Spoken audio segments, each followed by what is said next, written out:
ఏంటి ఈరోజు మనం రాగి సర్వపిండిని ఎలా తయారు చేసుకోవాలో చూద్దాం. ముందుగా వీడియోలో చూపించినవన్నీ తీసుకొని ముక్కలుగా కోసుకొని పక్కన పెట్టుకోండి. తర్వాత రాగి పిండిని తీసుకొని అందులో రుచికి సరిపడేంత సాల్ట్ని, అలాగే పెద్ద టేబుల్ స్పూన్తో 3 టేబుల్ స్పూన్ వరకు పెరుగుని యాడ్ చేసుకోవాలి.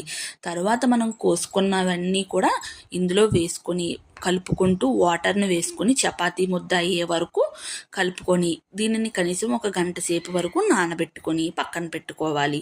తరువాత ఒక ప్యాన్ తీసుకొని అందులోనే కాస్త ఆయిల్ని వేసి ప్యాన్ అంతా స్ప్రెడ్ చేసుకోవాలి. తరువాత రాగిపిండి ముద్దను తీసుకొని ఇది కూడా ప్యాన్ అంతా స్ప్రెడ్ చేసుకొని మధ్యలో 4 కన్నాలు పెట్టుకొని అందులోనే ఆయిల్ని వేసుకొని స్టవ్ మీద పెట్టి కనీసం ఒక పావు గంట సేపు వరకు ఈ సర్వపిండిని కాలనివ్వాలి.